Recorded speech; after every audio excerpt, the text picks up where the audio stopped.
That really, truly happened. That's a objective history. I don't take away from that something's happened to a lot of these people in their past when they were young, whatever, you know what I mean? But to turn it into this is, I don't care from that. I mean, I do still care, obviously, but when I say that, I don't mean I don't care what happened to them in reality. But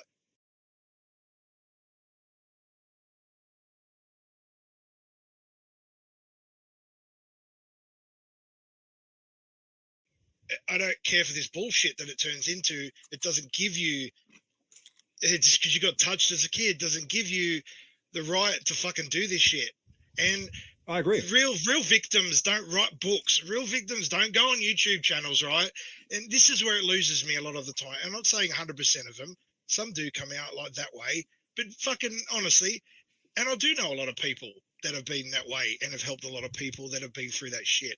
There's no fucking chance they're going to go on YouTube panels and go into so much detail that it fucking makes people start to throw up. That's not real. Like, that's not how people do things. It's never been that way. It's certainly not getting any better. If anything, it's worse now because of people like Fiona. Right. And Madison Marquette, who's been fucking touched by every man on the planet every time she walks past. Don't forget the fact that you're a porn star voluntarily. You're for fucking the good part of your fucking, you know what I mean? And that's okay. I don't care that she was a porn star. That's not the issue either. But to say that she was forced into it, I mean, I got footage of you. I've watched some of them shows, and you weren't forced into that, sweetheart. Yeah, you know, you love your job. You loved your job at the time. You know what I mean? And it's crazy, man. And no one's going to come forward with this because, of course, they're just going to get ridiculed by the majority, and that's not okay. It's my sneaky suspicion that about 60 to 70% of truthers and truther channels online are being handled or are organized disinformation. That's a high amount. Look, I don't know if you've got something to back that one up, that claim, because that's super high. I just think the majority have discovered that the social media, they can do and say whatever the fuck they want under the guise of fucking anonymity, right? And fucking say whatever they want and just fucking get the clout for it. A lot of them make money that you'd be very surprised just for YouTube channel alone. It's getting harder, but ones that had started a while back, they've pulled some fucking coin, right? Rumble and other ones, merch, books, fucking, you know, then throw Q into it. It doesn't have to be the fucking Q-tards. Throw the letter in, and then boom, people have hashtag Q, and you've got 10,000 people instantly. You know what I mean? Well, I mean, look at David Schurter's fucking YouTube right now. Yeah, he puts the name Isaac Cappy into his title, and boom, he gets like 1,000 views, 2,000 views. You know, he goes on about Lucien Greaves, founder of the Satanic Temple. I mean, Lucien Greaves, another person who's been made into something he truly fucking is not. And I'm not saying he hasn't done anything wrong or he isn't a weird motherfucker. Yeah, he is. Well, just his eye alone makes him weird, right? But fucking, well, you can't help that though. But you know what I mean? These people, it's like a Thomas again, turned into something they're not. Yeah. Absolutely, they are not what. And I'm not taking away from the damage these people have done. I'm well aware of it. You know what I mean? Someone mentioned about Thomas earlier, and it was on here or in the chat from last night. And they said, it's weird that just, everyone pulls Thomas into all of this stuff. No, Thomas is in the middle of all of this stuff. Yeah, he puts himself there. They do it deliberately. Well, he was there with the Fango and fucking the fucking Seth Rich thing with the Shadowbox thing. Yeah. He was in there with Beth Bogarts. He was in there with all of his victims. He puts himself. He's the one that reached out to Zach McQuaid and said, "Hey, make a bunch of videos about anti-Semitic shit about Gabe Hoffman, and I'll pay you to do it.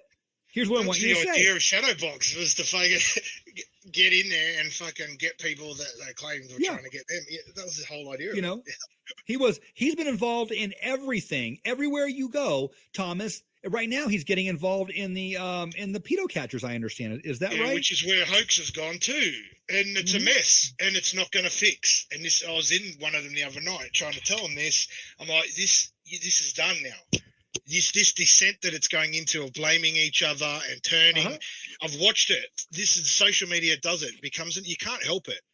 There's nothing you could. It's inevitable with these channels. Eventually become an echo chamber, whether you want to admit it or not. And they do, because like people go swarm to the same thing. You know or what I do mean? you think maybe see? And I have a sneaky suspicion. What do you think the potential is that intelligence agencies have assets and operatives that go in there and cause this chaos? That's possible. I can't deny it because I can't. Oh, they most certainly big do. advocate that they are a big part of social media. If I was an intelligence agency, I would have invented social media too. Fuck yeah, it's fucking genius. You know what I mean? They give out. Nobody everything. watches the news or TV anymore. Everyone's gone to social media, so they knew they had to get control over this battlefield. So they put people in here, and they pay money down, right? Like Thomas tried to get me to make videos about people. I wouldn't do it. Thomas tried to get me. Well, he introduced me to Frank Bacon, who then said, "Oh, here, he's another one, fucking idiot. Yeah, like he's done fuck all, right? But in the background's done a lot of fucking mess. Yeah, and they hold him up to be some kind of internet deity, but he's just a fucking fucking idiot. And I'm fucking over at these idiots, man. Dude, if you have to victimize girls online, women. Take advantage. Make them think something, on, and then break them down and try to get them to commit suicide for fun. You ain't a fucking man. And that's what they do. That's the whole thing. Gamergate was all about that, right? Before Q was all about this on the boards, fucking making cunts want to kill. Like, what kind of game is that? Did you see Carrie Wolf's video? These people, man. Sorry. Did you see Carrie Wolf's video? The All Seeing You, where she went on about how they tried to get her to kill herself. Yeah. Yeah. Thomas had his minions call someone else's son and tell them, if you commit suicide, we'll leave your mother alone. And I think guilt has got some of them that were involved. I think it has. And I think some of them did try to come out, but none of them have. None of them. Did you see the death threats that Thomas's sock account's been sending Jesse to send to me? Oh, it's fucking gay. Oh yeah. Or the tweets where he finds like what apartment complex I lived in North Phoenix like 20 years ago. And he puts the picture on there and says, "I'm getting closer, Phoenix. Are you sweating yet?" Because that's what comes up in a report. Because they're pretty fickle. Like you don't hold. Finder report. Yeah. Then he knocks on the door, and the woman answers, and she goes, "No, Mr. Superman, no here. No, let me pray." Hello, gentlemen.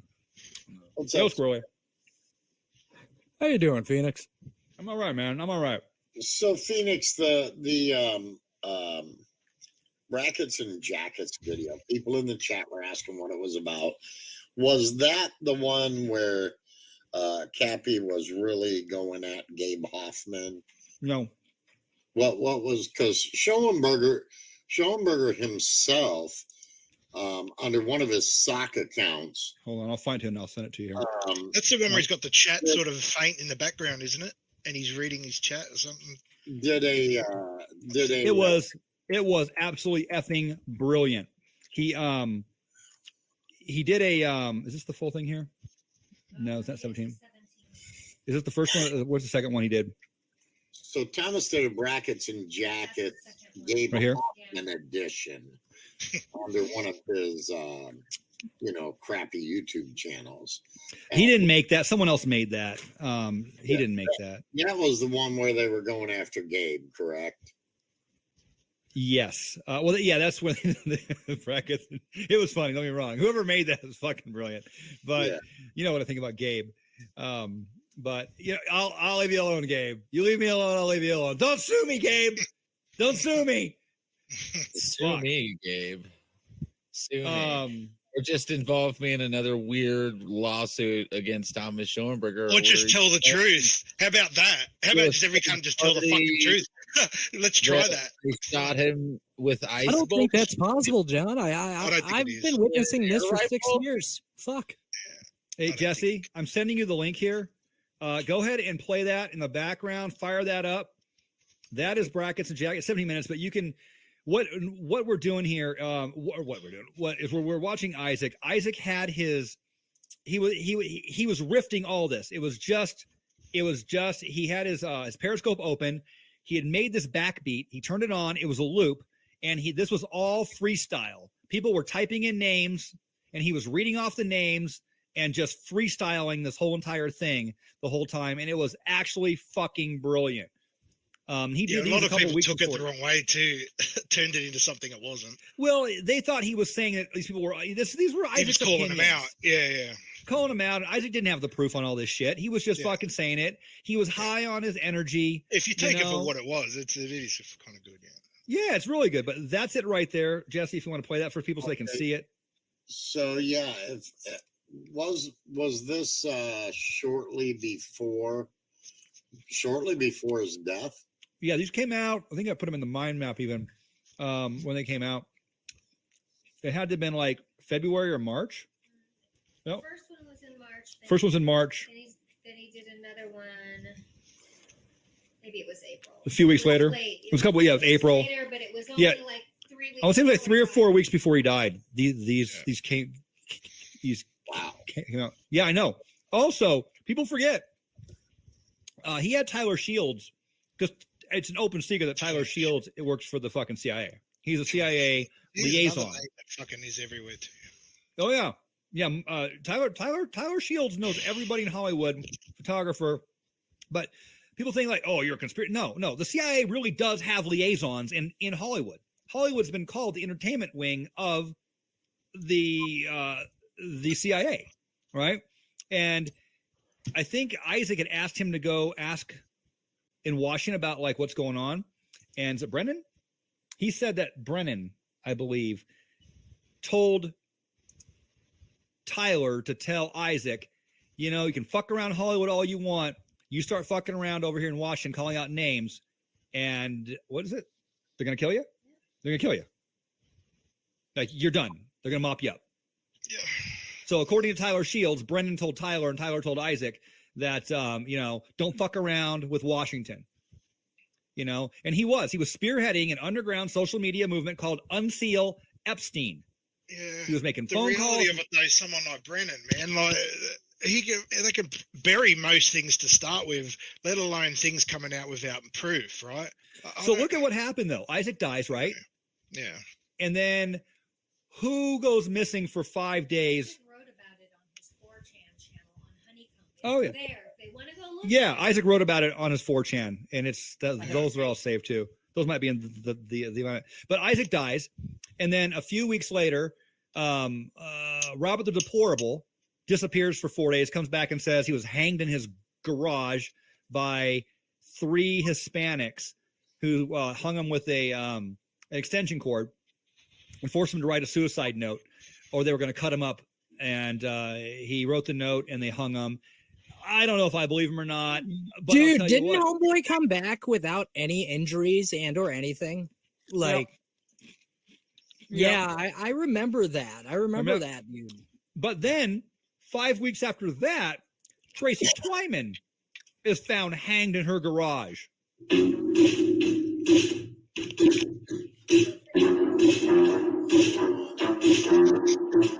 That's it. So you can hear it. Hello, that is something special is happening here. Okay. Right. It's brackets, bringing it back, but brackets and jackets. Special Epstein Island edition. That's right, folks. Epstein, Jeffrey Epstein, the man with the island. It really is good. It's about 17 minutes long. And also remember, this topic at that time was red hot, right? Yes. So anyone had even said island. I'm not saying with him, but with anyone, right? Everyone was using it to fucking. Doesn't get out. That's right. They want the record deal. Hey, Phoenix Enigma. A lot of people. Yeah. Now you deal with the occulting stuff, right? And or coincidences that could pertain to spirituality and or anything like that, correct? I just gave a presentation on it the other day. Yes. All right. Now the fact is that did you ever come across? I don't remember if it was Fallout Boy or what was the other band that paralleled Fall Out Boy? There's actually a whole series enactment, and there's a guy that looks like Cappy in that series. The final part of the actual thing actually has Elton John in it. Elton John. I had some real big epiphany. I never heard of Fall Out Boy. About some guys. Have you? The group. I've heard of the group. Whatever. I pointed that out to people. I was like, people were like, well, art imitates real life. And I'm like, dude, that's kind of crazy. Guys, Portland, the scientist that just got busted for producing CP, that guy is 1 degree of separation away from it. Epstein, the investor that lives in West Palm Beach, Florida.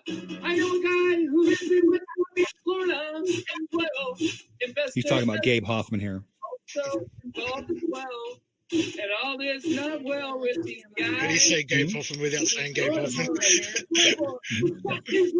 So, I'll tell you what, I did some de-occulting on Isaac Cappy, though. Hey, John, did you know this? Here, you turn down just a little bit, Jesse, if you would, please, or pause it, whatever. But so Isaac came out and started talking about Seth Green, right? Yeah. And Tom Hanks at the San Diego Comic-Con on July 22nd, 2018. He came out literally at like 1:33 in the afternoon when he started to stream. Okay. Isaac was killed on May 13th, 2019. Which you're is going to connect the numbers, aren't you? You're going to link numbers here for me. Yeah. Listen. He died on the 133rd day of the year and went out on the bridge at 7:22 in the morning. Who else is Epstein? Like, what are the fucking odds that 1 year later? Again, you say what he did this the other day. It's like, what are the odds? Well, you can't do the odds of something when there's nothing to odd it to. Right? Like, you know what I'm saying? Like, I get what your point. I understand. Yeah. Your point. So my point it makes it weird, right? It makes it weird. If you're a conspiratorialist, if you are sending a message out to everybody, hey, you come out on this day at this time, we're going to kill you 1 year later on this day at that time, reversed. But to say that means that the tire was planned, the thing, do you know what I mean? Now it starts a whole nother chain of events for you, for that to happen, to say that the death was planned or whatever, or the killing, or whatever, wherever it is that you want to go with that. It means that the tire going for him to be that place at that time. Isaac told Alicia. See how the whole chain of events has to change. Isaac told Alicia, you know what I mean? They told me they're going to rip me limb from limb. Who's they? He never told her. Oh, okay. Fair enough. He told her. And this is what Skills has the problem with. Skills thinks it's all bullshit, it's all a lie, and this is why people keep attacking Alicia. I can believe he told her that. I've got no issue with that, he said that to her.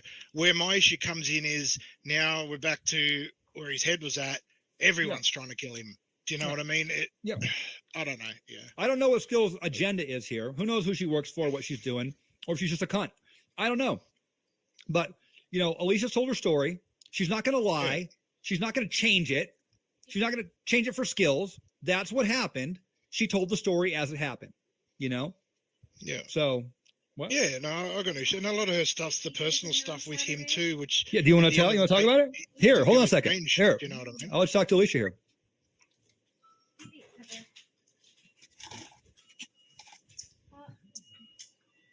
There you go. You're on. Hey. Hey, Alicia. Hi. Close. Up close. So when I went to see Isaac on Saturday, he had made that video that everybody sees him in on Friday in the denim jacket, right? Mm-hmm. And when I left early in the morning on Saturday because I wanted to be sure I gave him as many hours as I could that day. And it was a drive. It was a good 2-hour drive for me. So I got up early and I went. And when I got there, he opened up the door, ran out really fast, opened my door for me, and then ran back in the house. He was really stressed out. He was walking up and down the hall, checking the windows, checking the doors. Anytime a car rolled by, he'd run to the window. Where's he at this point? He's not at this hotel or this thing at this point, is he? He's not there yet. No, he's at home in Apple Valley. Oh, okay, gotcha. I went to his home in Apple Valley. Cool. And he was really in a high state of alert. He was so scared that his body would go into a spasm and he would pull his arms in and he would take a deep breath and his whole body would just clench. And he'd walk down the hall, he'd turn around in his bedroom, he'd walk back. So I followed him and we tried to have conversation. A lot of the time we just walked up and down the hall in quiet because he was stressed. And at one point he said to me, when we went into his room, to turn around, he went and laid on his bed and he said, could you please put your arms around me for a minute? I am so scared. And fear can be debilitating. I totally get if he was in that state of mind. Yeah, I appreciate that you understand how that can be, because it can totally wipe out your ability to think logically, to think even 2 seconds ahead, because you're so concerned about self-preservation in the moment. Yep. And that was the state that he was in. You know, I'd rub his feet for a minute. He'd sit on the couch. I'd rub his feet for a second to try and help him. And then he was up and moving again. And, you know, I've seen people stressed out and I've seen people really scared, but I've never seen somebody in the state that he was in. And it is really difficult to relay it regularly, and I try really hard not to cry about it because it was extremely stressful to witness. And because I am a small woman, and there is not much that I could do if something happened, and it happened when I was there. I would not be able to help support him in any way. And the best I could do was be there to walk up and down the halls, and it made me feel extremely helpless and like I didn't do enough. And to this day, I have conversations with myself about how I did everything I could, because there wasn't, the most I could do was be there for a man when he was so scared for his life. And that's what 100%. I tried to do. That was it. Done. Yeah, 100%. You did more. You went above and beyond what obviously everyone else did, right? But there's nothing more you could have done when they're in that state. So no, I don't need to cut you off like that, but let me just say, I know that feeling. I'm a fucking grown ass man, and I'm not no little punk bitch. But when my wife went through her episode, it's horrifying. The same way, man. I was lost. I broke down and cried more than once because I attempted to get help for her. I tried everything I could. And personally, I didn't know what to do to help her. It's a hell of a situation to be in, especially if you feel that they're emotionally wrecked and possibly suicidal. You know, it's hell to feel helpless. And I know that feeling very well because I had the same feelings. But I'll deal with that. Yeah, you do understand that, Jesse. You know, when I was there with him on Saturday, he wanted to talk about some things, but he didn't give me a whole lot of detail because he didn't want anything to happen to me. You know, he was glad somebody came. He was glad there was a friend. And he really appreciated that. And I know that he was also trying to make sure that I was safe just being there with him. Because when we went for tacos that afternoon, he was really hungry. He hadn't eaten. He would have been exhausted. Yeah. And he was, you know, when you're in that high state of energy, you have, it's hard to eat because the adrenaline's so high, but you get hungry when you're in that state for days on end. So he drove me around the back way. He took a lot of side streets to make sure that nobody was following us or saw him in the car with me. He was very, very, very cautious, and he didn't want anything to happen to me. So he did tell me that he realized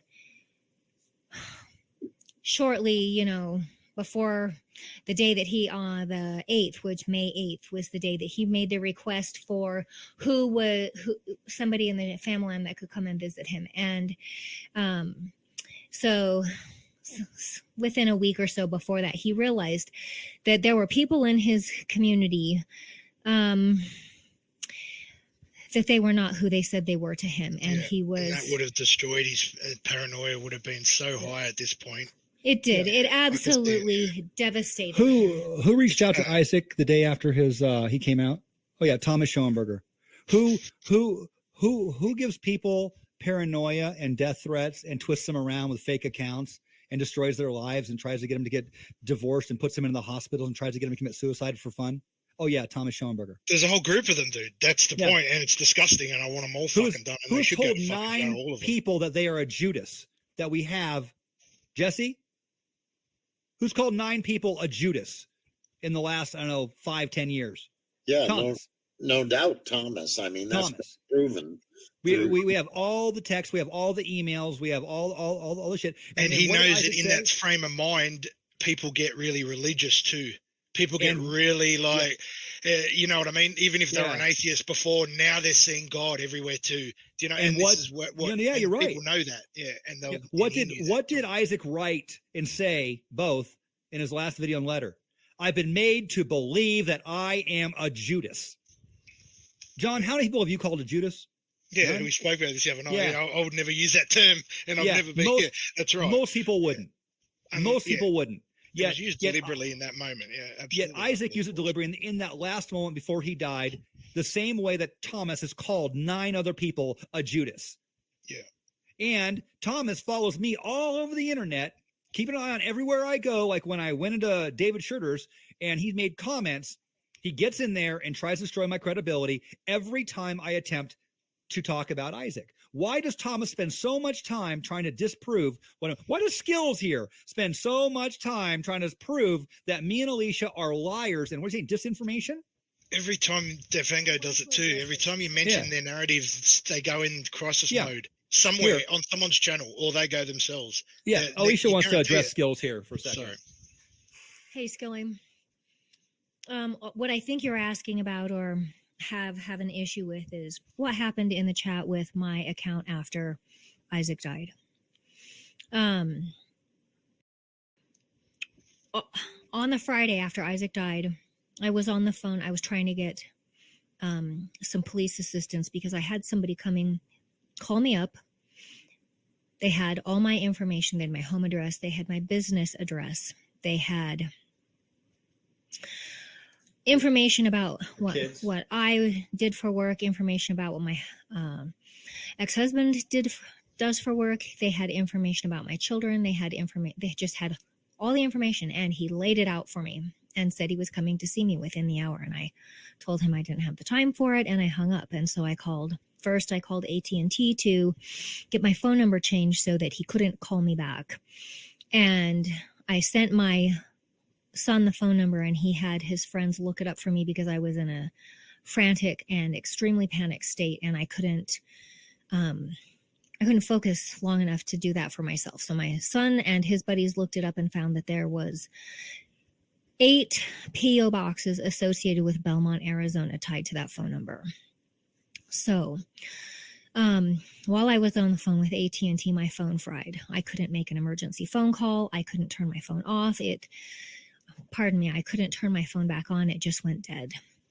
And so I went over immediately to my leasing office, and I called the police from there. And then I called my friend who goes on the internet by Plays in Rain. And Plays in Rain came over, and she sat with me, and the police told me, listen very carefully to my story. And they told me that unfortunately, if there was nothing they could do until somebody actually made contact with me, which I said, well, if they make contact with me, they are going to kill me. And, then it's too late. And what good is this? And they said, well, we recommend you call the FBI. So I called the FBI, and they told me to revert back to my local police department. And it was absolutely fucking terrifying because nobody who should be able to help me was willing to or could. And so my son hid me for 3 weeks. I'm going to get there. Hold on, Skilly, just hang on.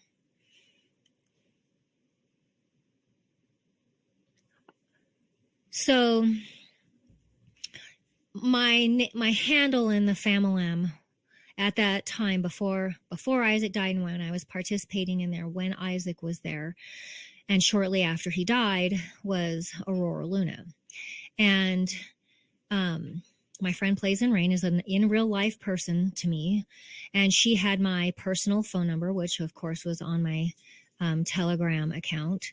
And after my phone burned up, I had to get a new phone number, and not realizing that if she added just my phone number to her contact and didn't take out the old phone number, that it would show up, because I made a new account to join the Famalam group, and I put a new name on it because I thought that there might be people in that room who were associated with killing Isaac, because I had so much crazy things happened to me in that week after he died. And I was, you know what, I get really adrenalized thinking about it because it was so terrifying to me. I lived alone, and you know, I had images of long-range rifles sent to me. I had all my conversations on my phone wiped out with Isaac. I had someone come in. Yeah, I had someone come in my house. I had someone commandeer my business information. It was extremely dramatic week after Isaac died. And in my chat with Isaac was my home address, my full real name, so you know he would know who he was talking to in person, just not some handle. And so he had that information in our chat. And the first time it moved in my Telegram, it was moved from just in my list of chats to archived. I was still new to Telegram and didn't know all the features of it, and didn't know you could archive a chat. And I was frantic to find him. And one of the members of the chat told me where to look just in case it might have got there, and it did. And so I opened it back up, and just in case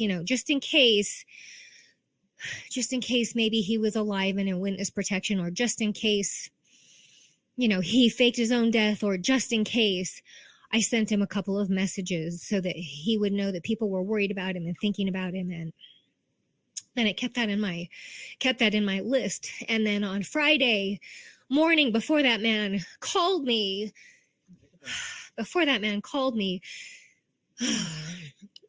they were gone from my phone, completely gone. I had no more of my private messages with Isaac. They were gone. And I'm not the only person that happened to. So, then I was really scared. You know, my son is trying to keep me safe and hidden. And I didn't want to be away from the family because I was so scared, and you know, because I was alone, and those people were current and all looking together to see if they could find any information, anything at all that would help us understand what happened to Isaac. And real quick, keep in mind here, everybody in the Famalam at this point assumed Isaac was murdered. Nobody thought Isaac committed suicide. I would only assume inside the family, this paranoia would have started to infect the group. I can guarantee. Oh no, it was who killed Isaac. Yeah, it would have. It wasn't Isaac committed suicide. It was they're saying Isaac committed suicide. He was murdered. You know, that's just so you know the feeling within the family at that time. Yeah, Skillet, I can understand what you're saying there, except that the group moderators and administrators, they knew what was going on in the background because they were Telegram room friends of mine. And I'm sorry that the other members of the group thought that I was playing around, but I wasn't. And it wasn't safe for me at that time because I thought there might be somebody in the chat who was associated with the person that called me that was coming to see me. It's a good chance there was. You're probably right. Right. It's so high, yeah. Thank you, John. I appreciate that. And tell them what you did. Tell them what you did when the cops left.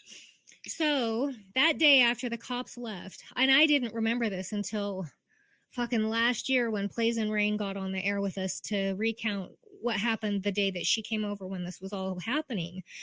And I had forgotten this because I was in a very high state of trauma and terror that the person that killed Isaac now was going to come and get me. And I wrote on the mirrors in my house, if something happens to me, ask Tom Hanks. If something happens to me, ask Jeffrey Epstein. If something happens to me, ask Donald Trump, because these were the people that he talked about the most. If something happens to me, ask Hillary Clinton. And I wrote it on my body, and I carried it in papers in my purse, and I put it in my backpack, and I wore it in my shoes, and I put it on the screen of my phone in case something happened to me. It was so terrifying. That's what fear does. Exactly. That's exactly what it can do. It's crippling. And Yeah, I get it. Thank you. So when my account, every time it plays in rain in that chat, would message me, even after she took out my old phone number, it was somehow showing into the chat that it was Aurora Luna and it wasn't safe. And so the group administrators decided with me that it would be best to remove everything so that it, you know, so that I had a layer of safety, because I didn't have it.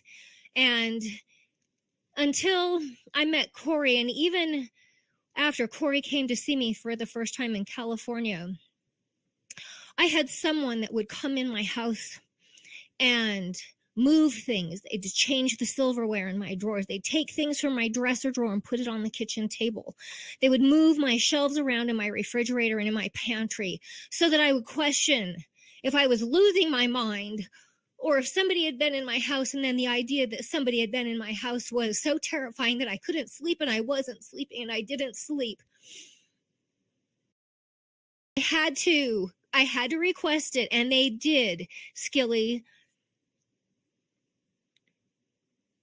I'm not sure what you mean by not them, not a hack. I don't know what you mean by that. I'm just telling you what happened.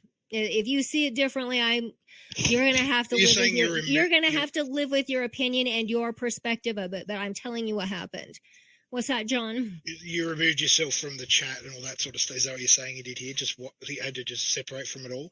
Yeah, and then eventually I did have to just take myself out because people were annoyed and upset. You know that.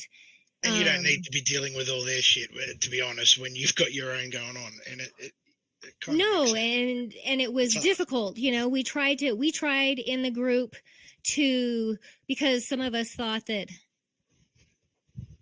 oh, I was hacked, Skilly. On the day that we got news that Isaac died, while I was sitting at my desk, a black screen came up and I could see all the things, one after another. They were getting the login and the password to, and the login and the password to, and the login. They got my business. They got my bank account. They got my business bank account.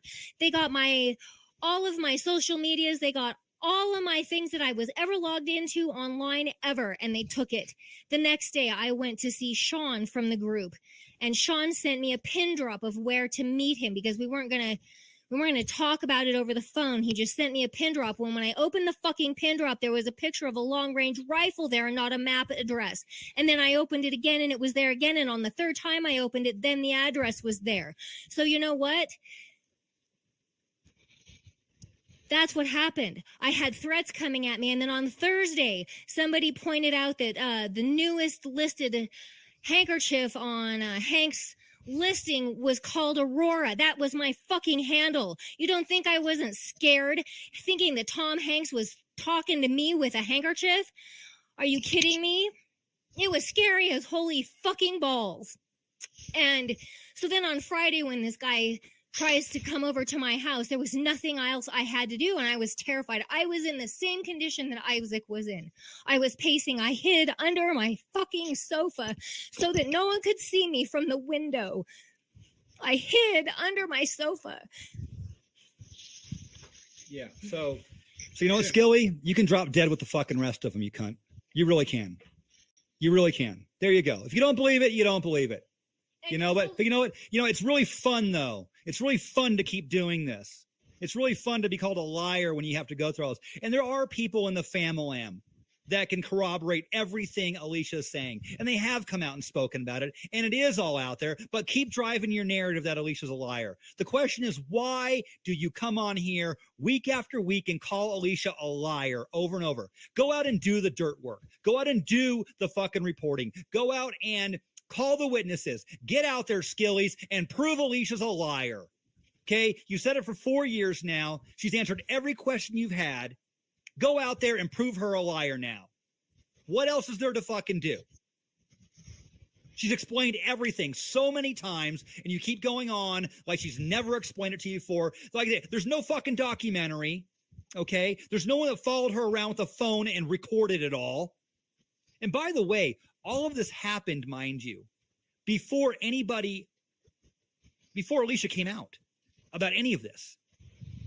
Because when I got involved, later that week. I made my video on like the 15th, I think. I did not talk to you until the 28th of May. Yeah, the 28th. So I had never spoken to Alicia. She'd never come out to anywhere or say she was going to tell anybody anything. So whoever was targeting Alicia knew that she had been spending time with Isaac, and all of their recorded messages were gone. See, John, this is why this is another dimension that you don't understand when you're reading crap online, like on other people's channels. Oh, I understand it. Don't get me wrong. I totally get where her frame of mind was at and all that too. Well, not only that, but when someone calls you, but when your phone gets, when you go and you hang out with Isaac Cappy on Wednesday and Saturday, and he dies on Monday, your phone gets hacked, your computer gets hacked, all your messages with Isaac are gone, and a guy calls you and says, hey, I know who you are, who your kids are, what your business is, your date of birth. I'm going to be over there. I know that you're a massage therapist. I'm going to be over there in 1 hour. This is not a suicide at this point. You know? Well, this ceases to be about Cappy at this point, doesn't it? And it's about something other shit. Absolutely. Yeah. Absolutely, bro. You know? There was a lot more going on here. Why do you think this hasn't died, man? Oh, mate, I'm not denying that all this shit's gone. You might miss into it. What I'm saying, it still doesn't change the fact of what happened in the moment with Cappy, right? It doesn't. That's they all could I'm have driven saying. him to I'm not suicide. saying They could have but driven it doesn't make change. Yeah. I get that. It's but still murder. in the moment, he threw his legs over. He went over. Leading up to it's a totally different thing, right? Where his head was at. What if they torture you until you commit suicide? Yeah, that's right. Is that murder? I get where you're coming from. Is that murder? That. You know what I mean? That's murder. Well, it starts to come into conspiracy, I guess. But when you torment somebody, like you won't get murder for it. You can get conspiracy to. Oh no, you get murder for that here in the States. But you have to prove that. That's pretty hard. Yeah, it is pretty hard, and that's why it's effective. Yeah. And that's why, hey, Jesse, how many people have claimed that Thomas has tried to get them to commit suicide? Better than a half a dozen that I'm personally aware of. I got 5 off the top of my head here. Again, Thomas reaches out to Isaac days afterwards. Thomas is really worried about that Proton account when Michelle and Flowers are going through his computer the day after Isaac died. Thomas follows me around all over trying to shut me up, destroy my credibility and my character, and send Skills here to do whatever she's fucking doing. Yeah. Just to poke holes in credibility. This is also doing, whether he's doing that or not, I don't know. I don't know his intent, right? I can never prove his intent at this point. But what it also starts to do is build a narrative that what he's good at doing too, and a few others, is building this fucking like, he's fucking doing all this weird shit. He's coming after you. It's natural for a fucking human mind to start filling in the gaps, right? That may not be actually happening. He's a good at being a piece of shit, this guy. I don't know how anyone at this point can even be arguing that fact. That annoys me that people are like, this guy doesn't do anything. There's so many people that have come out, right? Right. I don't have any skin in the game with Thomas, but I'm not going to sit here and go that fucking nothing. He's done nothing. Well, have you seen his criminal record? Have you seen people who've sued him? Yeah. He's lost every lawsuit. That's what I mean. $480,000 plus dollars. Fraud. And he doesn't care because he's breached them all too. Like, you know, he just doesn't care. And he's judgment proof. And he lives in hotels. And he scams people. Yeah. That's right. He scams people for his defense fund. He fits that's right. He does. He fits an exact profile of a fucking lurker. Exactly what he's a 2-time felony convicted stalker. You know, people. I've talked to them on the phone to say Thomas tried to get me to commit suicide. And here we have somebody who allegedly committed suicide. With all his little teammates now, like fucking Tyrone and Devengo sticking his part in that, and after being made to believe that he was a Judas. Yeah. I mean, come on, people. This is like at this point, what do you say? Maybe that's why Thomas has such a hard on for me. Maybe that's why them retards on that fucking show that you were on last night were like, I know this is sensitive, but like, what does Corey have against Thomas? Like, really? That was sensitive. Like, really? Like because maybe he looked into the Isaac Cappy thing for the last 4 years and shit got pulled together, and Corey realized, oh, wait a minute, maybe his name's going to keep turning up. Yeah. Maybe Thomas reached out to me within days of me making that video for the same reason he reached out to Isaac Cappy the day after Isaac made that video. The same reason he gets to everywhere first and begins scripting and driving narrative and controlling situations. The question is why. That streamer, or whatever that fucking thing is, that account of Cappy's, right? Because I've got things of that Tyrone talking about it too. That account. Because you were asked too, were you, to do some laughing with it, some lurking with that email account, whatever it was. So there was a few people that Mikey was asked to do it too. That fucking other idiot, that fucking vegan douche or whatever the fuck his name is. Vegan Mikey, yeah. Right. Another scammer. It's just he's an absolute. He's more than that, but yeah, he's an absolute drug addict, heroin addict. Yeah. So Schoenberger recently said in a tweet and also in one of the live streams he was on, whether it was Titus or Hoax, he claimed that, he's only thrown out the whole Judas thing towards DeFango, is what he tried to say. That's a fucking lie. So this is the email from January the 14th, 2018, when Pavana was in the midst of her breakdown. This was prior to her ever being able to get in to see a psychiatrist. This is so he's twice now proving that he's used Judas, right? Yeah. Now how many other And his opening statement here is, you betrayed me. I did nothing. I can't believe you did this. I protected and cared for you. This is I cold. was worried when you were sick, and I protected you when you were attacked. You go to my friend Pauline and stab me in the back. Why have you become a Judas? And like I said, this is when Pavana was in a suicidal state. That's right. It was already after all the love bombing shit from the beginning, right? This is like stage 2 of cult shit. This part where they bring him down. Yeah. He had tried to convince Pavana and myself that this guy named Brother Box was the one who was, behind the scenes pushing Pavana over the edge. So he goes on to say, go have fun with Brother Box and the other poisonous people. I'm done. See, bringing someone else into the narrative. That's what he does I can't take the betrayal. Go have fun investigating with Jesse. I'm a composer, and you've mixed me up with your good buddies, Brother Box. Yeah. So, because he expects Pavana now to go, I wouldn't do that against you. I'd never, and that's where it's going to stop. So he thought. Yeah. This is what it's like a reverse psychology deal, right? There's so many games here. You don't get to lie, Thomas, and neither do any of your fucking trolls, that you haven't done anything. You haven't called people a Judas. You haven't tried to play the Judas prophecy on people and claimed they fucking betrayed your dumbass. You betrayed Pavana when you fucking said she had no history of psychosis. She didn't need to be kept in that mental facility and evaluated. She just needed sleep. You literally acted like you were a fucking doctor. That's when you really betrayed her the worst. He's fucking cult leader wannabe. He's acting like he's God. You interfered with her fucking treatment. Myself and my son, my youngest son, were both at the facility with her. They asked us both what we wanted to see happen that day.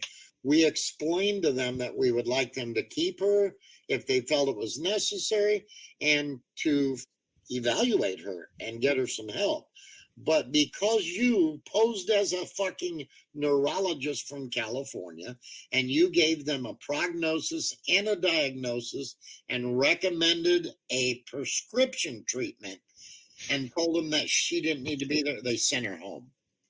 Yeah, that's right. They did. So, yeah, Thomas, you are the one betraying people and fucking with people and most likely involved in some people's fucking deaths. He called Zach. Go ahead. Sorry. Yeah, he interfered with Zach's mental health treatment. I got those emails from Zach as well somewhere. They're on another hard drive. While you guys were talking, I went and pulled those couple of things up. The last time I talked to Zach, he was still convinced Thomas is out to kill him. Thomas called Zach a Judas, by the way. He called Lily a Judas. Lily White a Judas. He called, I believe I'm not mistaken, didn't he call fucking the All-Seeing You a Judas? I believe so. I believe she told me that. Some of her DMs or stuff. See, in these drugs too, when you fight them, like sleepers, the other one, those other things. You fight them, it becomes something else. When you fight the sleep, right? It now, this is how cunts used to get high, was fighting the sleep. Like, this is what the fucking Quaaludes and the shit like that, right? Fighting it turns into something else. And when you're already fucking all over the place, now you're fighting drugs that are trying to put you to sleep. What the fuck? Like, there's no. Well, that's a classic cult technique that you sleep deprivation make people crazy, then you fuck around. March 2019, March 15th, Thomas publishes the Judas Prophecy video. April 27th, 2019, Thomas emails DeFango the above curse, the one that you read. Or no, did you read that one? The fucking Judas curse? No, no. For DeFango? Okay. One. May 10th, 2019, Isaac makes several comments on his last Periscope comparing himself to Judas. May 12th, 2019, Isaac makes several more comments in his last Instagram live stream comparing himself to Judas. In this video, he calls himself the Judas and reiterates several times that he had let people down. A lot of Judas talk going around here, and the only person scripting fucking Judas narrative anywhere is Thomas Schoenberger. Right. Yeah. I hope he wrote out. Here was the curse that he wrote out to DeFango. Your shadow will haunt you. Your guilty mind shall haunt you. The crocodile's hippopotami will haunt you. Oh, no, I'm sorry. This is the other one. This is the other one. Hold on. Where's the one he wrote for fucking... Here it is. Depression, the urge to yell at people as you find yet another betrayer in your midst. This is your final 7 months of sanity. The weight of your sins will break your mind. Arturo is busy plotting against you. He hates you. You hate him. Next week is full of upsets, and by mid-May, watch for car trouble. So he's starting descent, turning each other on each other from behind the scenes. Fucking when did Isaac die? Mid-May. May 13, yeah. Listen to the last sentence again here, John. Arturo's busy plotting against you. He hates you. You hate him. Next week is full of upsets, and by mid-May, watch for car trouble. He died in mid-May, and he had car trouble on the road. He's talking to DeFango, yeah? Is that to DeFango? That was to DeFango, but that's what he published. Wait. He's already having car trouble. Remember, this is the time DeFango was having car issues. Yeah, to DeFango. I got the email right here. Okay. It says subject to DeFango. Yeah, but are you trying to imply that was a hint towards Cappy's car? I'm saying that Thomas wrote this to DeFango and published it. But DeFango was having car issues. That's what I'm saying at the time. Okay. So again, what are the odds that Isaac has car troubles in mid-May and dies in mid-May as well? There you say, what are the odds people have car issues? Just because Cappy doesn't bring the odds any.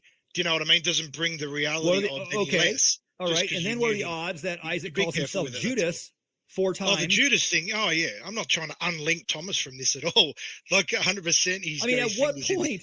What are the odds that Thomas reached out to Isaac the day after he came out, and he reached out to me a couple days after I came out about the Isaac thing? Fucking Thomas is everywhere. There's fingerprints all over this thing, left and right, and he's still chasing me around the internet. As of last week, giving me fucking death threats because I keep talking about this. Because Alicia keeps talking about it. You know what I mean? Yeah. Here it says, subject, by mid-May, you will have a sickness begin. I mean, and if he's not masterminding fucking murders, he's a fucking psychopath. Yeah, he's not, for sure. You know? I'm not fucking arguing that. Yeah, I don't think anyone's arguing that fucking, Thomas isn't fucking mentally ill at this point. His whole life is made up. Like, literally, his whole life is whatever you want to fucking call it. Like this thing with this pretend wife. Clearly, he's not married to this lady. Of course, he's not. Someone who puts your picture up, but never. He's not even on her Facebook page. There's none of them together. I mean, common sense just tells you something's weird here, whether it's a business plan or not. So again, there's more bullshit lies, right? It doesn't end. The DJ Genki, the thing I have up on the screen right now, DJ Genki was one of the people that Thomas tried to say was Q. Thomas tried to convince Pavana that he was. I've seen that name before, that handle. That he was Tangri, and that he was turning Cicada over to this guy. So Thomas, when we sent the emails to this guy, at first the guy was like, man, I can't believe Thomas would say that, yada, yada, yada. But these were the final conversations that DJ Genki had with Pavana and I. And if you read these, basically he states that he understands now that, you know, there were people that were attacking Pavana and going at her and targeting her, so on and so forth. And his very final message was this one, after he saw the video that Pavana and I had produced, basically stating what had happened. And so this guy, after this, he just kind of disappeared, and he's not been involved, but they've continually tried to drag him back into this shit, even recently, you know, claiming that I'm stalking this guy and so on. I mean, and if you read this, yeah, it's how you keep everyone involved, isn't it? Like muddy the waters, keep dragging them in and out, fucking this. That's it. And it's all fucked. It eventually, and again, like we say with the Q shit now, the beginning of it, I don't personally give a fuck. To be honest, my thing is like what it's done to people, right? And it's a mess. It's fucked up lives. It's fucked up families. And these motherfuckers, all of them, like you've even got, and you Baby Fist and fucking Jay Anon, you two as well, right? Fuck this. You two claim to know shit. Then fucking spill it and get it out there properly. Stop talking shit. Yeah. Well, we know who you are, so it's not like you're a secret. And I'm not saying that you're bad guys. Right. Davis is all about Thomas. He fucking likes Thomas. It's stupid, man. Here that he says, it seems to me you've been talking to people under false identities, and I've only been aware of a few that you made me aware of, but I've been learning about more of them over the past 2 weeks through other people than you. It seems I was played too a few times.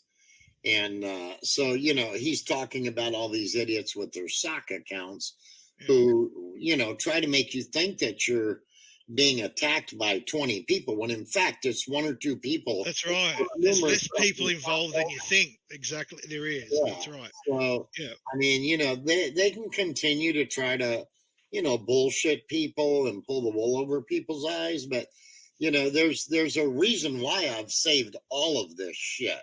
Human pattern you can't hide from, right? Eventually you can see someone writes the same.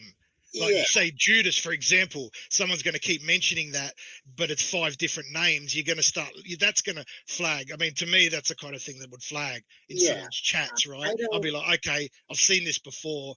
I'm going to go back and look for something else, something that, you know.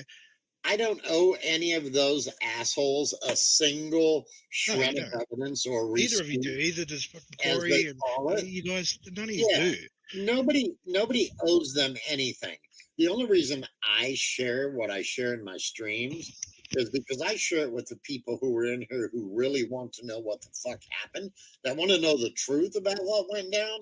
And it's also archived in these streams that way. Although I have it archived on several hard drives and in more than one location, because if this shit ever really does hit the fucking fan, I'm taking somebody's ass down. That's all there is to it.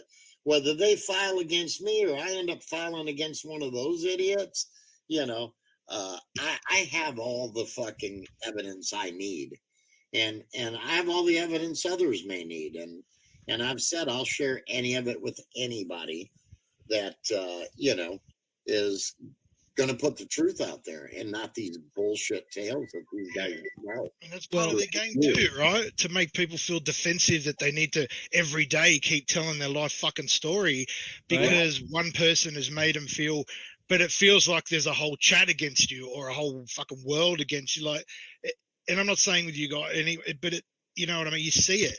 People feel they've got to say shit because they're on the back foot. They're always being felt they're on the back foot, right? It's like Skills, who always goes on and calls Alicia a liar. I mean, does Alicia does it appear like Alicia gets off on this shit? That we make money from this? That like this is, we don't even come online. Jesse, you're the only place we talk about this anymore. You know? We don't go online. We don't fucking have a fucking YouTube channel about this. We don't go on and do this. Well, it wouldn't achieve anything now anyway. It would just, you know what I mean? That's right. You're right. It's amazing because they call us all extortion ring. Yeah. And I'm like, look, if you're extorting someone, That means you're I'm gonna look up the word extortion. Some of them do. Yeah. You're getting something in return. And if you're grifting online, like many of them do, you'll do what you do a grift cast. You're monetized. Yeah, that's right. You're begging for donations. I don't do any of that shit. Mm-hmm. So I mean, it's just stupid to even make that assumption. No, yeah. Baby Fist here. Well, I have never been rude to you guys. I love how much some of you hate me here. I find it but so it's funny. not hate, bro. It's not hate. It's fucking the frustration that you fucking know part of what's going on, right?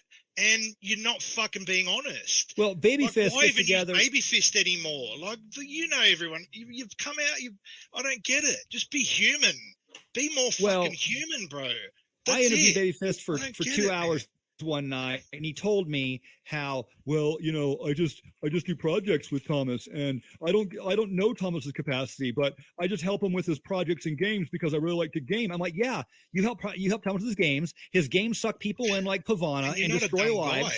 No one assumes that either. Like, Thomas is profiting and benefiting off your work and destroying people's lives. But even if he's not, money aside, what it's doing to these people, right? And to your life and to Jesse's life and to fucking people. This is bullshit. This is not okay to be fucking human beings and be doing this shit, right? It's not. Right. This is not how it's supposed to fucking be. It's an unbalance, and this is, I don't like it. I fucking hate it. But what I despise is how somebody like Baby Fist is well aware, 100% aware of who Thomas is and what Thomas does. He's seen all the court records. He's heard the horror stories from Thomas's victims on this channel from their very fucking mouths. And he sits back and says, well, Thomas is my friend. We just make puzzles, and I just like doing that with him. And if that's what he wants to do, then that's his life. That doesn't affect me. But Thomas hasn't burnt him yet, basically, is what I guess it boils down to. Well, no, because they've all got files on each other. It's same like Defengo, the stat, fucking all of them. They can all burn each other. Bacon, fucking Jay, and they've all got shit. They've all got shit on each other. They recorded each other. They always did. They were never friends. This is what it comes down to. And this is what I said before. I'm starting to see in some of them a little bit of regret. A little bit. It's starting to show. They wish they were better to people. They wish they had made friends with some of these people because they went through so much with them, yet they were really never friends. They were fucking recording each other against their will. They were taping everything. They fucking got everything. Now, fucking end this. End this is what I'm saying. Every conversation that me and Thomas ever had, he tried to weaponize against me after I wouldn't do his fucking bidding and compromise myself. He tried to compromise me from the beginning so that the investigation would be compromised. I didn't fall into any of his fucking traps. He tried to get me to go to Bill Pulte and get money to sue Gabe Hoffman. I told him, dude, fucking, I have no proof that Gabe killed anybody. What the fuck are you talking about? Yeah, I know, it's bullshit. So, Corey, am I correct that was Thomas trying to get you? Were you the one, Thomas, or one of them that Thomas was trying to get to post on one of Cappy's fucking accounts? So he introduced me to Frank Bacon. Frank Bacon made the offer because Frank Bacon had the Steeman account. Okay. But yes, he introduced me to Bacon, and Bacon tried to get me to do it. And then it was the Bill Pulte thing with suing Gabe. And I said, I'm not getting in a fucking lawsuit with anybody. Why am I going to fucking sue? I don't know what the fuck you're talking about. So what was the point of them trying to get you to post on Cappy's account? Because it links him to it, and they could come back later and fucking fully just demoralize him with it. Oh, yeah, there you go. There you go, John. This is what they do. Right. Here's Corey investigating the Isaac Cappy murder and then pretending to be Isaac and profiting and grifting off. That's extortion. He was just here for the money. That's extortion. Now they'll use that, right? Exactly. And go, we've got you using this fucking account. You thought it was funny, but we were recording. Ha, ha, ha, joke's on you. Fuck you, cunts, man. Fuck them all. This makes me fucking really fucking red, eh? Dude, and this is standard operating procedure for these assholes. They do this to everybody day in and day. I can't imagine. That's all they were about. Alicia and I moved to the country. we built a farm. We got goats, we got chickens, we got friends, we go to weddings, we do things with people. There's normal human beings in our life. Reality right? stuff. Yeah, that's right. That's reality stuff. We wake up, we drink coffee, we go outside, we sit on the porch. You know, we have a good, beautiful life. And I don't think these people do that. No, I don't. A lot of them don't. They don't know how to. There's no time you can't do what Thomas does all the fucking time and make all those songs and that music. This motherfucker lives like Bingo. 3 lives in one. Again, the timelines always fuck them. This is one thing I go to with all these grifters. Yeah. They live the life of like 5 people. They can't have done this much in one lifetime. It's impossible. The general lifetime of a person, you look at it, it's relatively boring when you look back at over it. Yeah.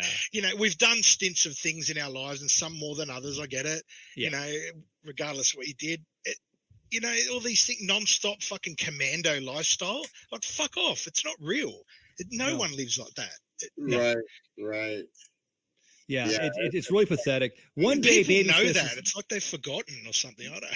Babyface going to wake up one day, and maybe he'll have a conscience. But I think honestly, Babyface, this isn't an insult. I think you're a sociopath. I think you have no emotional connection to destroying other people or watching people. That's what die. this has created. Their environment has created these people. That's why there's so many of them, because and I think it's normal it to him. has. If they walk away, they can be better. If they walk away, they fucking need to walk away, but they won't, because without it, now they don't know what to do. Oh, Skills, I knew the instant. By the way, you weren't there for the conversation, cunt. Okay, I was talking to Frank Bacon. I remember the fucking patio bar in Mesa I was standing on when I had the conversation with him, when he asked me to start posting on Isaac Steeman account. And I said, no, I'm not going to do that. I believe that, because he's done it to other people. And he did it to Vegan Mikey and some other people. Yeah. And Skilly's saying Corey couldn't understand why it was such a big deal initially that Bacon wanted someone to post as Cappy. The fuck I didn't. I understand the second he fucking asked me. What are you talking about? Weird Skills? for starters, isn't it? Like, just asking someone to do that is weird. Well, like, I would be like, "What the fuck's your point?" Like this. Oh, and then Frank Bacon had this whole pitch. Well, yeah, because you can go on there and you can continue Isaac's work, and you can do this, and you can make some intrigue and drive people to your thing, and you can do blah blah blah blah. And I'm like, no, I'm not Isaac. I'm not going to post as Isaac, and I would appreciate if no one else did it either. And then he came out in some interview a while back and said, "Oh, Corey's he's so what do you say?" Computerly illiterate or something like that. Doesn't understand what I was trying to. No, it was to fucking compromise me. Of course it was. You know, getting me to call Bill Pulte's fucking attorney and sue Gabe Hoffman was to destroy me financially, to get me involved in a fucking lawsuit that tore me down and fucking destroyed me. Fucking nowhere. Yeah. You know, that's what it was. Right.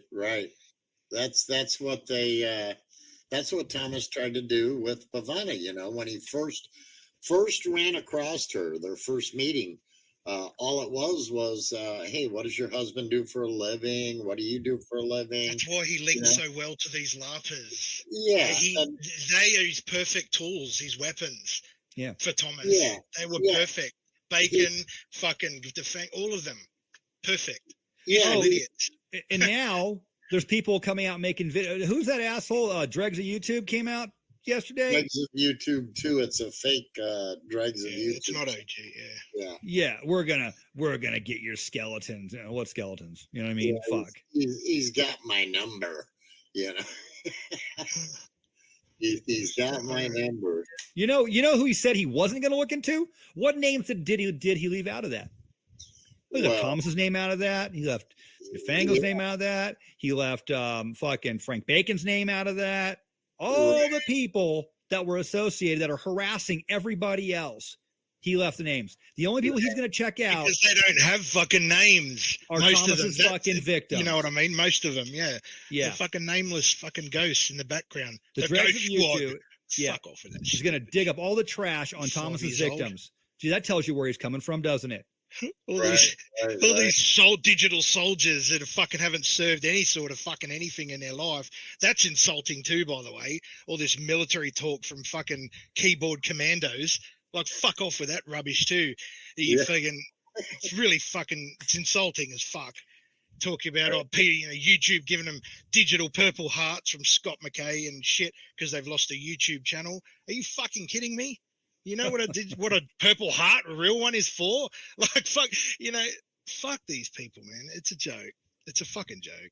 I just can't believe it's got to where it is. Looks like Babyfist still needs attention. He's still fucking grifting on the fucking Q shit because we know a bit more about Q than most. Keck. Yeah, so tell us. I agree you do. I'm not denying that you do. I know you do. You're so special, Babyfist. Why everybody. Can't you just let it out? Because he'll get more attention in the long run if he doesn't tell anybody. That's what I mean. Like, yeah. I don't get it. He can be like the little boy on the playground with the ball that runs around and keeps it from everybody.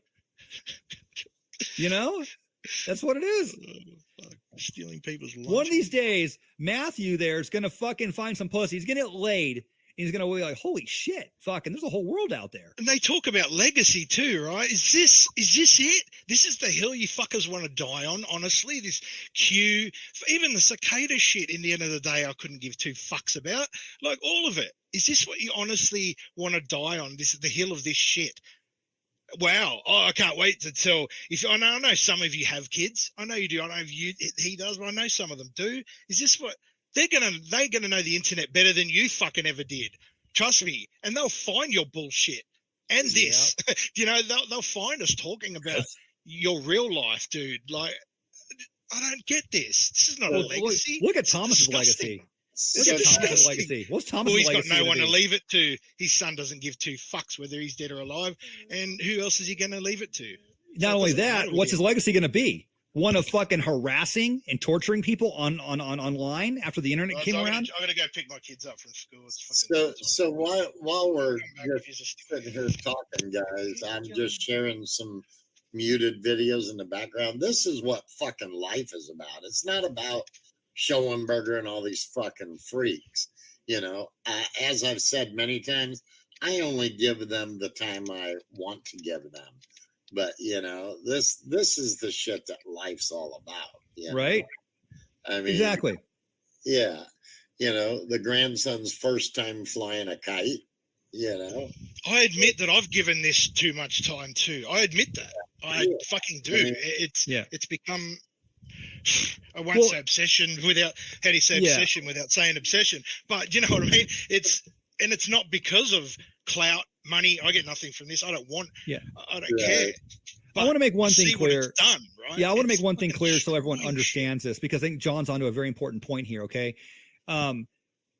we haven't done what we've done here for a successful YouTube channel, for clicks, for likes, for grifting. We did it because I was asked to do it. Okay. I was asked by Isaac's friends who could not contact and the law enforcement would not get back to them, to find out whatever I could. And I did. You can call it a moment, you can call it whatever you want, but I said, I have to do this. And the more I got into it, the more I knew I had to do it. And it overtook me and I became obsessive about it. Plus you knew Alicia too, and she cared about Well, no, I didn't know her first. About her. I met her I met her on the phone at the end of May. Yeah. And then I spoke to her there and we continued to talk about in one of the research groups. And but you saw what it was doing to her, and you cared. I saw what it did everybody. Again, yeah, that's what I mean. It's so we have done this. You didn't come and see me until I didn't see you until August, yeah. But we did this, this wasn't a fun thing. This was something we did because everyone because people were suffering. Because Isaac was dead. Because no one really knew what happened. They still don't know exactly what happened. And people like Thomas, who I think had a lot to do with Isaac's death. People like the panel that you were on last night, Jesse. Yeah. They do this for fucking fun. They sit there and they smoke, they laugh, they smoke their weed, they make fun of people. And it's all Isaac's. They use Isaac as a fucking catalyst for their own joking and their own fucking sick humor. That's the difference. And they like to turn around and say, oh, Corey's and Alicia, they're just LARPers. No, this was never a LARP for us. This is real fucking life. And Alicia's friend died. Okay. It's not a LARP. They call it a LARP to diminish it. Because that's what they're doing right now. It's like Patriot and fucking everything good's turned upside down, and then they want to say, "Oh, what's up is down." Everything's turned into a fucking buzzword, catchphrases, and they talk like this. They talk in riddles, and they ask you questions instead of answering. Like I'm like, people don't talk like this. No, they don't. And half the shit that Skilly says in this fucking chat room, if she was sitting in a coffee shop with us, she wouldn't act like a fucking cunt like this. She wouldn't do it. She hides behind the fucking Skilly name. She's never shown her face. She's never done a bit of work. She's never gone out and asked anybody involved in any of this fucking shit. She just makes accusations. And Babyfist is just here to fucking stir the pot. Because he's one of fucking. Of course, he Thomas's fucking jumps in and just talks fucking smack. I'm like, the words you say are meaningless. It's not hate, man. I don't hate you. I don't fucking know you, but I know what you've done. I fucking know what you've done, right? And fucking all the blood Thomas sheds on your fucking hands too, Babyfist. You've already come out on camera with Jim and that, and fucking owned it. Like, I don't understand why you've shrunk back into the bullshit. That doesn't work. I know to the retards out there, they forget shit, but it's recorded. I haven't forgotten anything. Like, I want to forget some of this shit. I can tell you that much. Yeah, brain space is bullshit. We don't let this. And I'll tell you something too, John. The majority of what we do with the Isaac Cappy case now is not online, because I figured out. Yeah.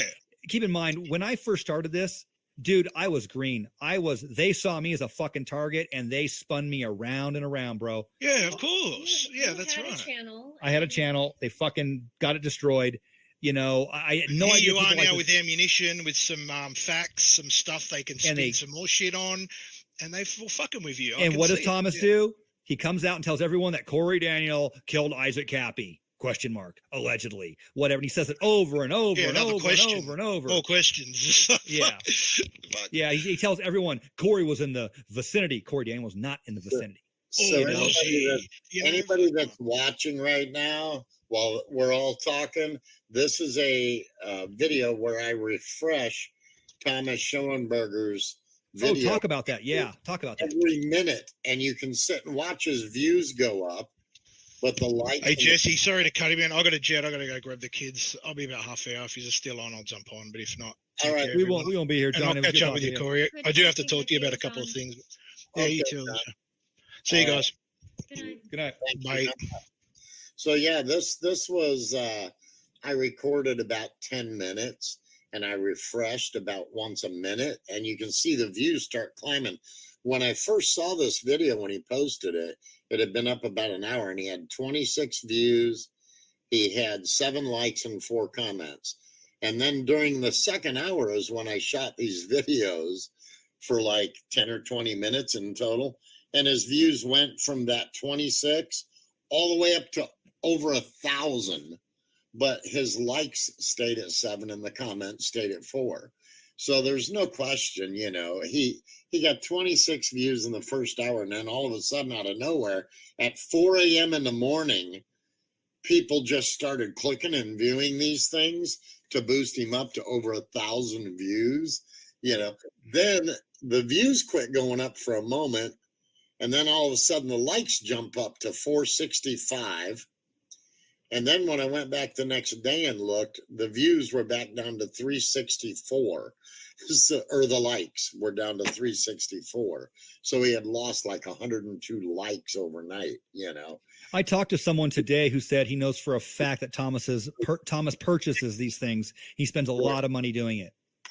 Right. Oh, I've heard that from numerous people that are tied to Thomas, but I literally I came home. It was 3:30 in the morning. It was maybe Friday night after the club, and I sat and was just like, well, I wonder. So yeah, if you watch, when I click the refresh button, I let it go to this sand scene, which is about a minute in, and then I refresh it, and it jumps. I mean, it's crazy. So, and it makes larger jumps as it goes along. And like I said, the views go up, but the likes and the comments stay the same. And the 4 comments were 4 of his people: Marsha, that Chris Jonesy, Ron Ritchie guy, and a couple of his other, normal support. Yeah. And so, yeah, it was just, I decided to video it live as I kept refreshing it, just to show everybody how they inflate their fucking views. It would appear Skilly here buys views too, because she says it's like $30, so she obviously knows how much it costs. Yeah, that would make sense given the quality of her material. Apparently you can buy views and even likes, I guess, for that matter. Because like I said, the likes will go up to like 117, and then I refresh it again and they jump to 425 or something like that. I think that's in the next video. But you see the views are already climbing up to 500. And I can scroll a little bit in this, so it's not quite as long. Yeah. 5.25. This video was like 9 minutes long in reality. Maybe she should stop bullying me. Maybe she should stop that. Maybe then we'll stop giving it back to her. I'm gonna abuse my wrench, put you in timeout, you fuckhead. So there you go. That one. We got a bunch of Boomerang energy users here, folks. There's I'll pull the next one up here. Yeah, Skilly. I said I spoke to someone today who said that Thomas buys them. That's what I said. So if you're concurring that we've had the Fiverr receipts for years, great. Okay, thank you for adding that. That doesn't make me wrong. Doesn't make me a liar. Doesn't make me dumb. I just said we spoke to someone today who confirmed that. So thank you for confirming it as well. You don't have to be a cunt when you say that, Skills. Okay? That's the problem we have with you here, Skills.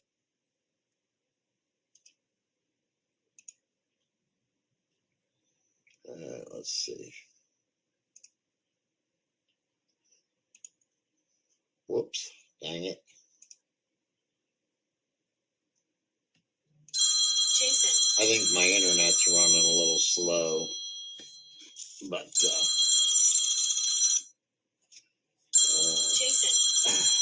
God, stop. Damn it. Why is this one not showing on the screen?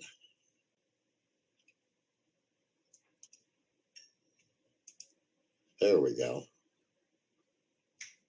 There we go. So, yeah, you notice the likes jumped up to 117 now. And this was just a matter of minutes later. It was also in the second hour of the video being up. The views are at 629. And in this one, they're going to boost up to over 1,000. And like I said, the likes are going to jump to 425, I believe. And then the next morning, I woke up and clicked back on the video, and the likes were back down to 325. You know what's funny is he was commenting in David Schurter's video the last couple of days, and then all of the fucking accounts under there, they're saying, "Yeah, that's right. Oh yeah, Corey probably did have something to do with it." All that, those were all his fucking sock accounts. Right. Well, how is Thomas producing all this music and these videos and shit when he's supposedly on the road coming to hunt you and Daniel Dowd down? That's what I want to know. I mean, it's like, come on, really? Yeah. But yeah, in this video, literally, you'll see my cursor go up there toward the corner where I hit the refresh button. And I think when I refresh this time is when the likes just jump out of nowhere. Mm-hmm. And it's like, I'm sorry, that shit just don't happen in a matter of 60 seconds. Yeah, there you go, 425. Yep, from 117 to 425 in 1 minute. In 1 minute. Yeah. And then the views just kind of slowly go up. There you get to 723, 773. I mean, 937, 962, 979. And this was in a matter of 5 minutes, guys. that the shit fucking jumped like it did. 998.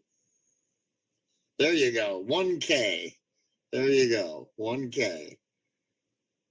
So the first hour that this video was up at roughly 3 a.m. in the morning, the guy got 26 views and 7 likes. During that second hour, it jumped to 1,000 views and 425 likes. Yeah.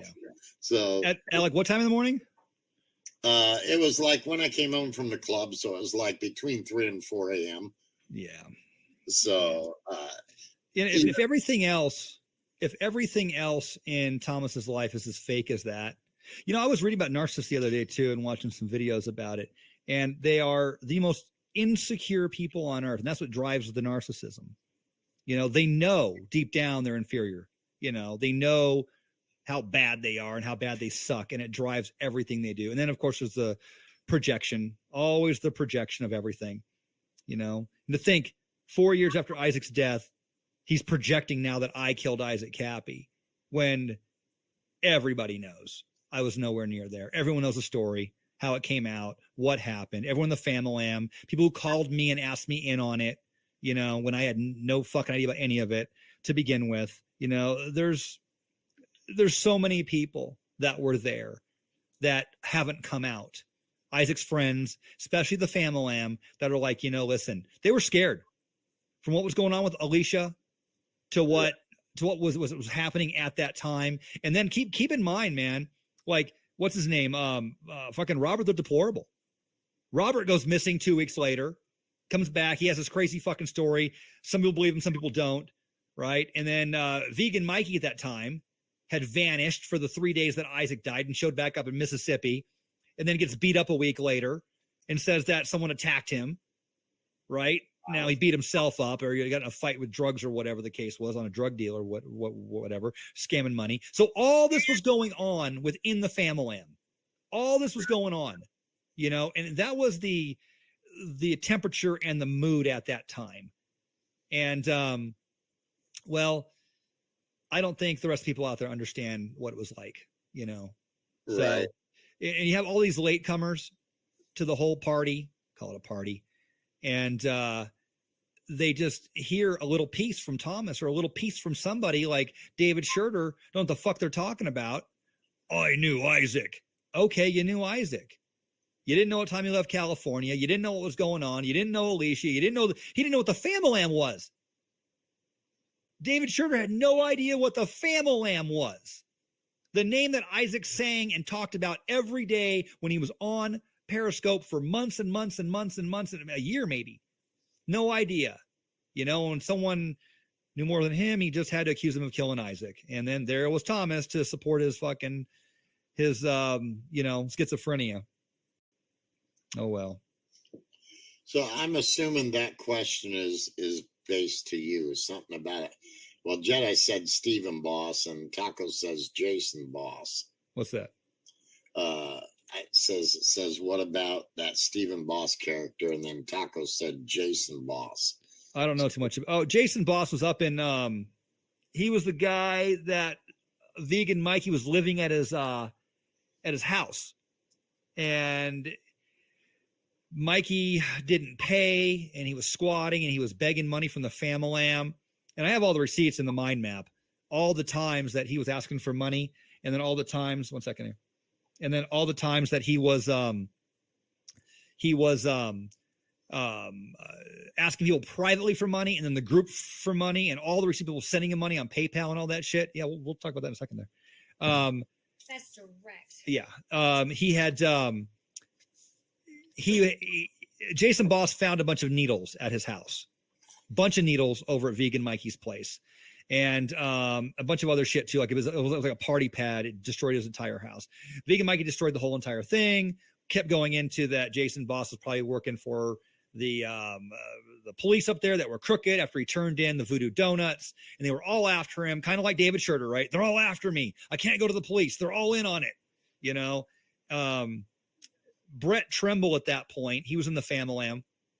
Brett Trimble said, hey, we'll organize you some money, some food. Christmas time, they bought a bunch of presents for Mikey's kids. Brett got one of his military buddies who lived up in Portland on the ground and said, hey, meet my friend here. We have some money for you. We got some clothes for you, some blankets, some toys, and some food. And Brett dispatched him out there, and Vegan Mikey was nowhere around. So I only saw a couple videos or streams, whatever, that Vegan Mikey had done. I really didn't follow him a lot because he just seemed like a beggar to me. But let me just say, knowing some people who have been heroin addicts. Mikey showed telltale signs of that. Yeah. One of the main ones I noticed was the swelling of his hands. Yeah. And that is a telltale sign of somebody that's addicted to heroin. I'll tell you, to someone who I trust immensely, a mutual friend of mine and Mikey's, that he admitted to her that heroin was his drug. Yeah. He admitted it to her. So, that was my observation just from seeing a couple of his crazy ranting videos. Yeah. And he was flailing his hands around, and it was like, I've got a couple family members, I've said it, that been in prison that were heroin addicts, and those are telltale signs, man, when your hands swell up and shit like that. Vegan Mikey never met Isaac Cappy in person. I will say something very strange happened though. Vegan Mikey took off from Portland the day before Isaac died. And no one knew where Vegan Mikey was. He disappeared. Wow. Fucking vanished. And then Isaac dies on Monday. And then Vegan Mikey shows up 2 days later and he claims that he was in the hospital, that he got beat up and he was in the hospital. And he wouldn't tell anyone where he was at. And we found out later he was in Mississippi. So he was gone for 3 days, 1 day before and 2 days after Isaac died.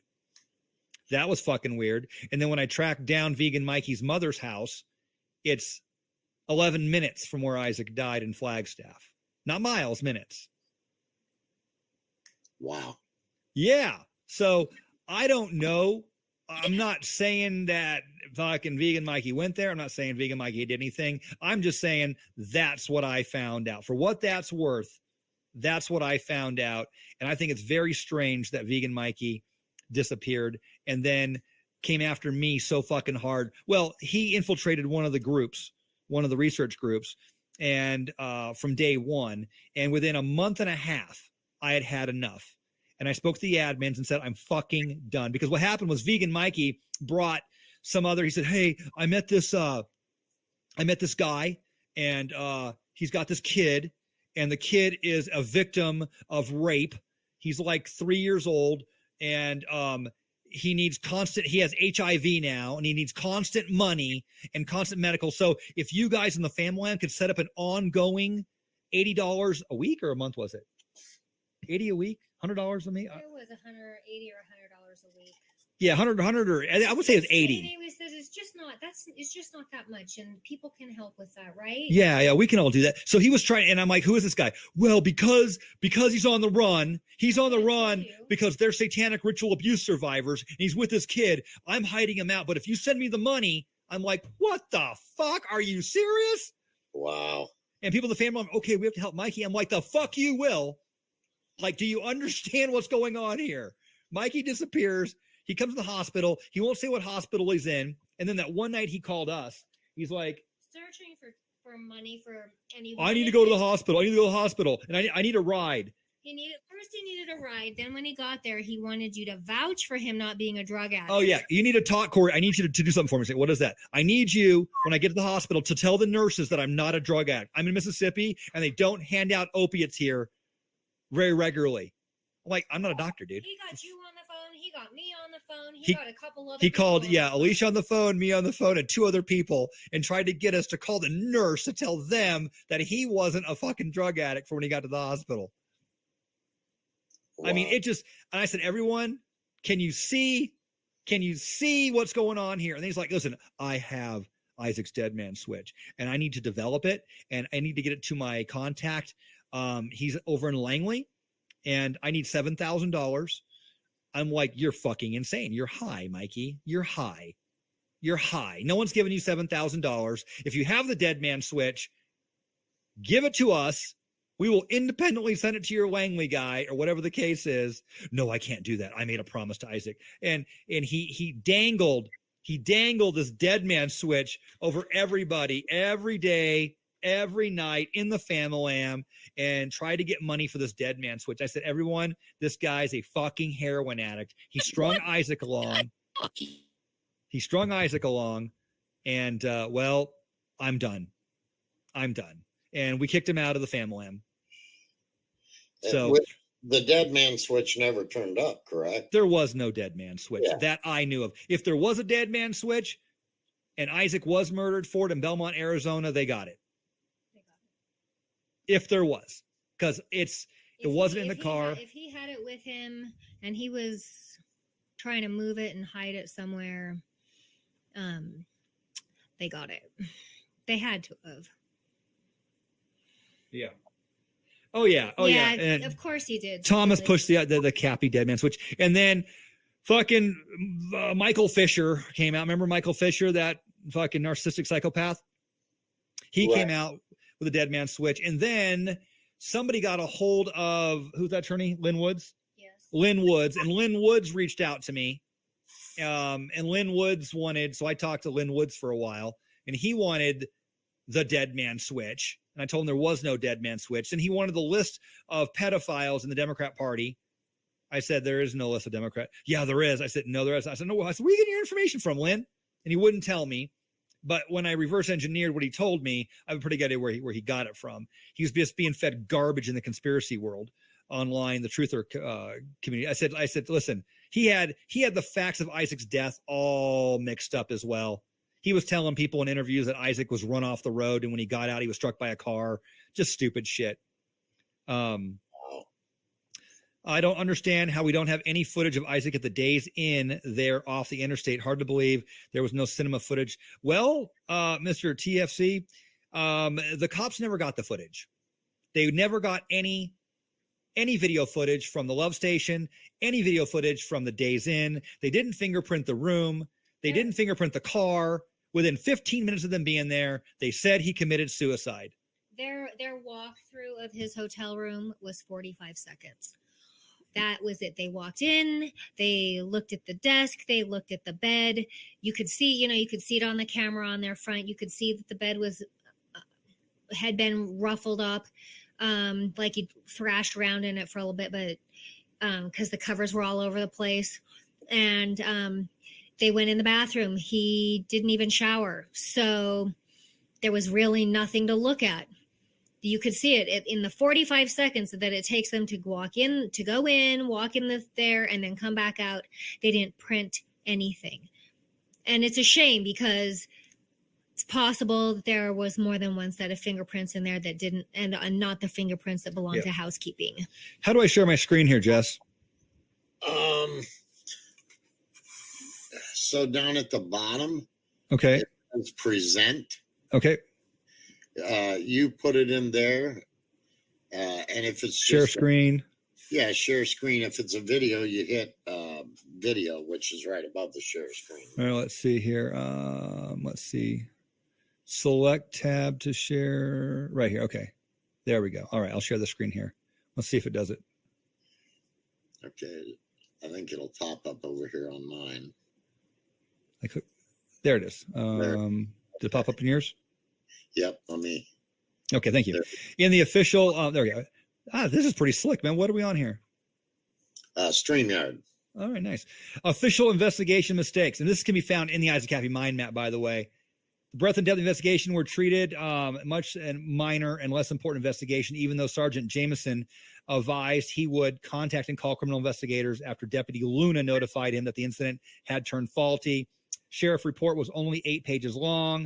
Its entirety, the 5 pages were right up to 3-hour investigations took him after Isaac's death. This included all the witness statements as well as the search to Isaac's hotel room, the Days Inn, which, according to the body cam footage, took all of a minute and a half. Even though authorities were aware of the totality and magnitude of Isaac's celebrity status, recent history, and exposing pedophiles, the pedophile network rings in Hollywood and Washington, D.C., they did not appear to factor into the evidence gathered at the scene, Isaac's iPhone, or the circumstances. Detective Pat Barr was provided Isaac's iPhone. I go into all that one right there. Even though they say, stating that we also need, one of the messages mentioned some of the rumors going around that the person thought it best that Isaac leave the room until the situation could be figured out. We also noted in his pocket, we found the door card to the Days Inn. It goes on and on. These are all the things they did. Video footage of Isaac checking in the Days Inn was never acquired. The cigarettes in Isaac's possession were not found at the scene, When they searched for his body, effects were made. They were later discovered in the coroner's office and noted in the autopsy. So when they searched his body, they missed the cigarettes. The investigating officer failed to verify the Deck brothers' story that they were at the pilot for coffee. There were no interviews of any of the employees of the pilot station to verify the Deck brothers' story that they were there, nor was there any video footage taken from the security camera at the pilot station to verify the timing on the bridge. I'll also tell you, one of the cops went in there to tell the girl, Randy, who was working at the cash register, hey, we're closing down the highway here. We're closing down the road, and we're putting everyone up onto the off ramp, and you're going to get a lot busier when we do this, just so you know. She says, okay. And by the way, if when you're done out there, come in here. I knew the guy who jumped. I have a lot to tell you about him. She told him that. She told the cop, I know the guy who jumped. Come in here. I have a lot to tell you about him. He's been here for a couple weeks. Now, she was wrong. Isaac wasn't there for a couple weeks, but a guy that looked just like Isaac was there for a couple weeks. And Randy told the cop, I can tell you what he's been doing. I talked to him yesterday and on Friday. They never went back and talked to her either. Isaac's body was never properly identified. Isaac was never identified at the medical examiner's office by a family member or anyone who knew him. In fact, the parents refused the opportunity to identify the body upon the advice of the medical examiner. The push notification on the text message to Isaac's phone do not reveal the amount of information the cops are claiming. The investigating officer assumed much and took the liberty to script the narrative in his report. The first witness I interviewed, the employee at the pilot station, stated to me that when the officer came in the store to notify her, there it is, rerouting traffic, she told the officer she had information regarding the dead man under the bridge. However, officers never returned to speak with her or contacted her for an interview and never even took her last name. No witnesses were ever called back at any time for a secondary follow-up interview, even after they determined the magnitude of Isaac Cappy's social and political significance. Wow. In the report, it goes on and on and on. On and fucking on. They combined the Deck brothers report, and then they said, Officer Luna says, well, because the two brothers were here at the same time, and their statements were the same, I just put them together. You don't do that. A guy